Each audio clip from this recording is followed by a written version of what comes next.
It's a crossover edition of the Locked On Cowboys and Locked On Saints podcast. We are discussing the biggest keys to victory for the Cowboys and the Saints. Because you're the road team, Ross, why don't you go ahead and give us some things that you're looking for in this contest? Yeah, absolutely. I think this one really comes down to kind of three big things for me.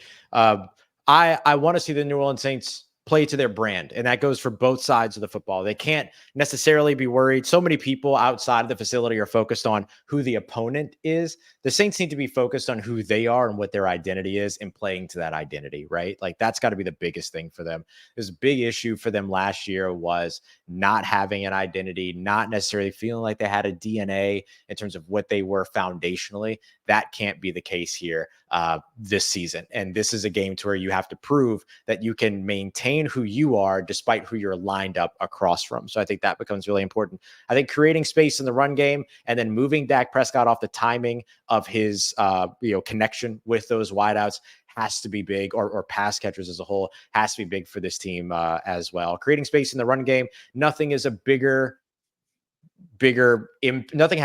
impact for a rush offense up against a run defense than creating space, right? There's no bigger killer of good run defense than space. And so the Saints need to find a way to continue to implement that. They did a good job of it last week, running for over 30 rushes, averaging more than with Alvin Kamara averaging over 5 yards per carry. That's what you want to see in this game as well. Of course, getting Alvin Kamara and the sort of extension of the run game and the passing game, very important as well in the short game. And then in terms of just keeping Dak Prescott off the timing with those receivers, it's exactly what it sounds like. And so you have to do that by either creating pressure up front with your front four or simulated pressure from the second level. And the Saints have been one of the best teams doing that over the course of the past 2 years. And so I would expect them to continue to implement some of their more interesting pressure packages going into this one as well.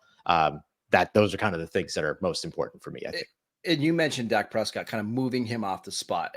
Earlier in Dak Prescott's career, he was fantastic getting outside the pocket. And that's actually where he was the best. As he's aged, he's really just a drop back pocket passer now. And I think, certainly early in the season, he's not going to be willing to take hits and throw the ball down the field. I think that's where he's going to tuck the ball, get 2 yards, slide, or he's just going to dump the ball underneath. That's a big thing. Can the Cowboys protect Dak? If they can, I think they're going to win. If he's taking a bunch of hits and he's having to get outside the pocket, that's where things get a little hairy. For the Cowboys, it's really as simple as play your game. Don't create turnovers. You don't need to do anything special. You are a very talented team at home. This is a Cowboys team that has been fantastic at AT&T Stadium over the last couple of years. Play your game. Stay on schedule. The second point that I want to make, Ross, is who's going to step up outside of CeeDee Lamb, because CeeDee Lamb's going to get his. The Cowboys are going to make sure that he gets his touches. Last week, we saw him get 3 carries. We saw him get him involved in the screen game. He's going to find a way to be impactful. It's who else can step up. Jake Ferguson, not likely to play with an MCL sprain and a bone bruise. Ezekiel Elliott's 85 years old. They don't really have many other options, but for the Cowboys to win this game, somebody else is going to need to take advantage of their matchups. And then on the defensive side of the ball, I want to see them make the Saints travel the entire length of the field. What I get concerned about is Derek Carr making plays down the field like he did in week 1, hitting Rashid Shaheed. If you remember the last time the Cowboys played the Saints, Derek Carr hit Zay Jones down the field, I think 3 times for 150 yards. That's where he's really good, is taking chances down the field. If you limit the big plays, I think the Cowboys defense is going to be fine. Yeah. The Derek Carr days with the Raiders, if nothing else, showed you very much that Derek Carr's ability to throw downfield is something that maybe people kind of underestimate about him. And this offense is looking to bring that out in him. You mentioned the idea of, keeping New Orleans playing so that longer field.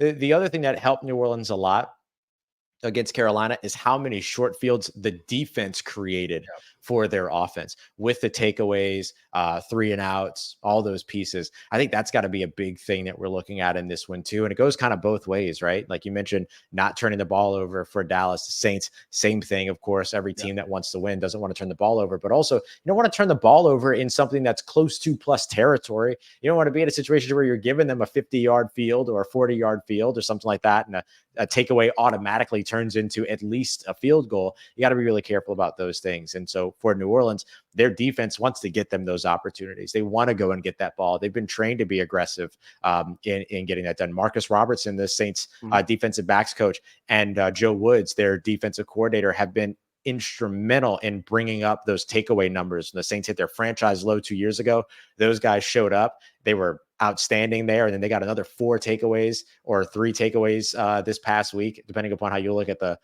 blocked punt that Juwan Johnson had. I mean, my goodness, you know what I mean? It's takeaway, but like, I know people always argue about that, but I think those are going to be big things too, is that sort of takeaway margin between these two teams. Well, and that's what I'm going to be curious to see is like, do the offenses turtle up and just lean on their defense to win the game? Or do we see both offenses play with some tempo and be like, hey, let's turn this into a shootout type of game because we think our defense can get enough stops to help us win?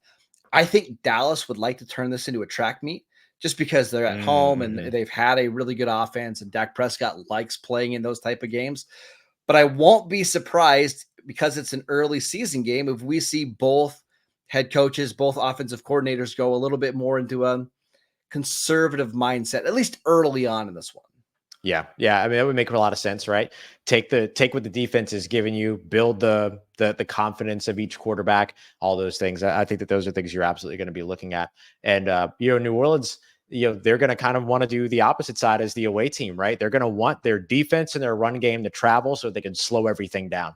And so these two teams are going to be diametrically opposed into what kind of game they're creating. It's almost like if this does turn into a track meet, it's the Cowboys game. If it gets slowed down, it could be the Saints game in a big upset. Like, that could be a big time difference in terms of how tempo plays into the result of this one.